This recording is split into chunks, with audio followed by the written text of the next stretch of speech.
विद्यार्थी मित्र हो, नमस्कार. आजच्या तासिकेमध्ये आपण BA द्वितीय वर्षाच्या अभ्यासक्रमास असलेली मराठीतील सुप्रसिद्ध कादंबरीकार व्यंकटेश माडगूळकर यांच्या बनगरवाडी या कादंबरीविषयीची माहिती आपण अभ्यासणार आहोत. यापूर्वीच्या तासिकेमधून आपण या संदर्भातील काही महत्त्वपूर्ण कथा आशय अभ्यासलेला आहे. त्याच्या पुढील भागाची चर्चा आजच्या तासिकेमधून आपण करणार आहोत. विद्यार्थी मित्र, आपण पाहिलं की या गावचे जे कारभारी आहेत, हे कारभारी त्यांच्या गावातील जे इतर नागरिक आहेत, त्या नागरिकांना तुम्ही तुमच्या मुलांना शाळेमध्ये पाठवावे अशा सूचना देतात. सुरुवातीला आपण पाहिलं की काही नागरिक हे काहीतरी अडचणी सांगून मुलांना शाळेमध्ये पाठवण्यासाठी अडथळे निर्माण करत होते. पण नंतर मात्र जेव्हा कारभाऱ्याने सक्त अशा सूचना दिल्यानंतर, मदतीचं आवाहन केल्यानंतर गावकरीही आपल्या मुलांना शाळेमध्ये पाठवण्यासाठी तयार झालेले दिसून येतात.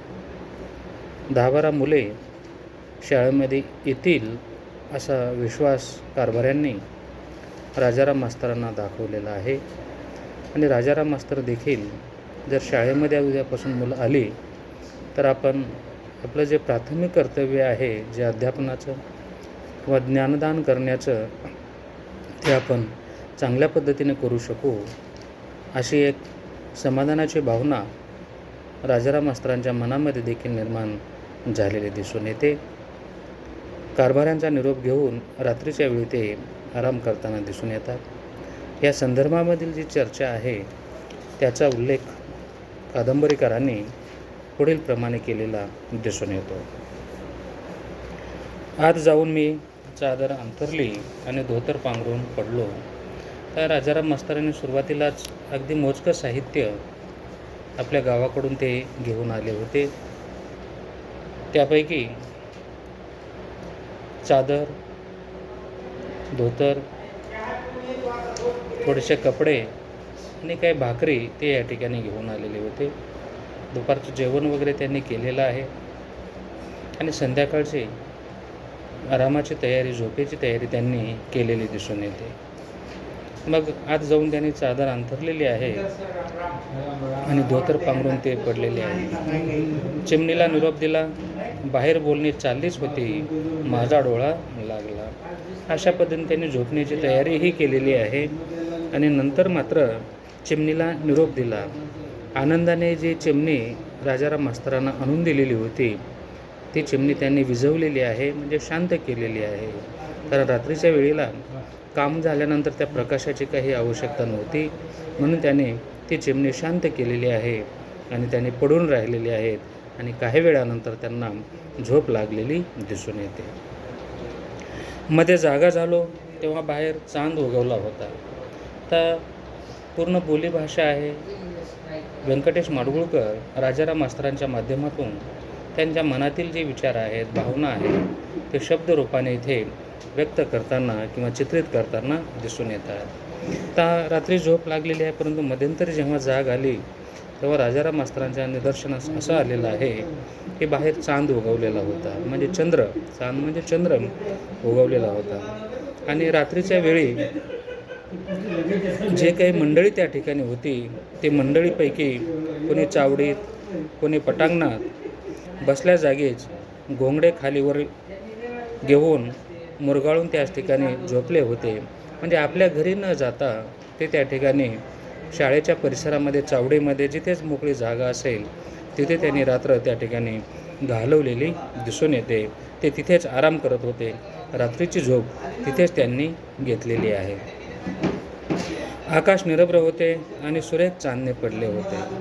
तर या ठिकाणी ज्या पद्धतीने जमिनीवरील त्यांनी वर्णन केलेलं आहे, अगदी त्याच पद्धतीने परिसराचंही वर्णन केलेलं आहे.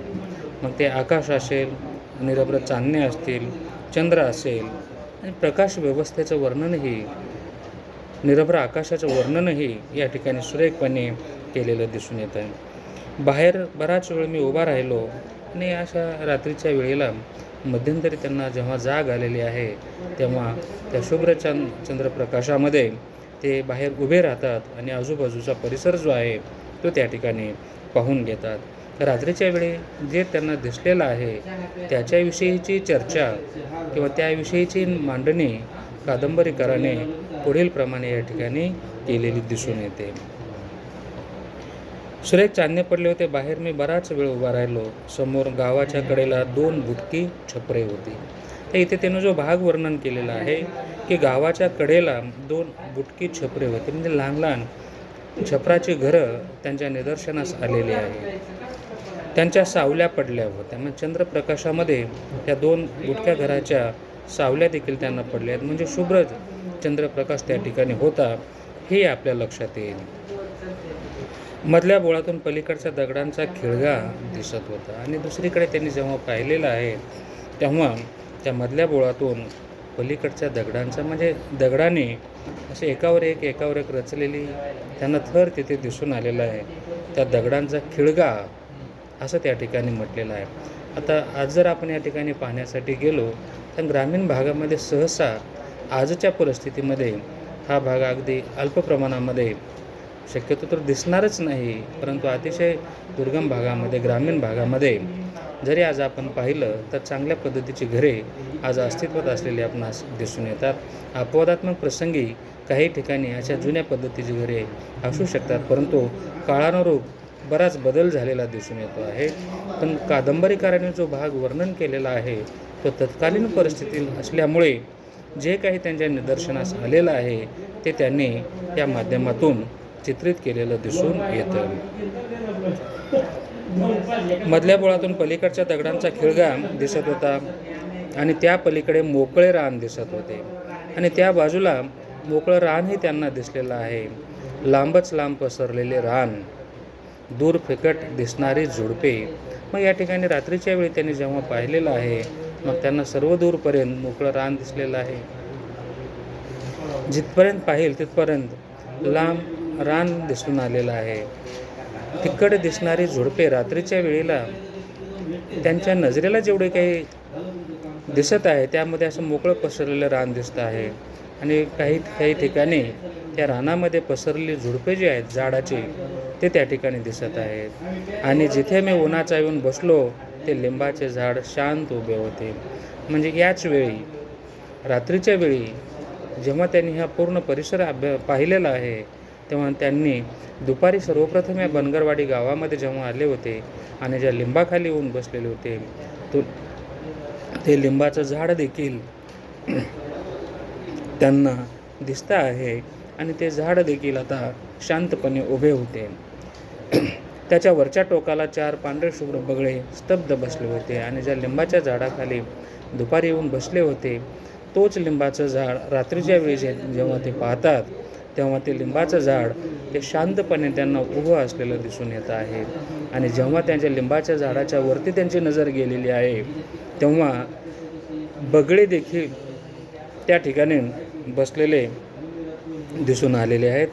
त्याच्या वरच्या टोकाला 4 पांढरे शुभ्र बगळे स्तब्ध बसलेले होते. रात्रीची वेळ आहे आणि रात्रीच्या वेळेला ते बगळे, पांढरे शुभ्र बगळे स्तब्धपणे बसून त्या लिंबाच्या झाडाच्या वरती बसलेले त्यांना टोकाला म्हणजे एकदम वरती बसलेले दिसून आलेले आहेत.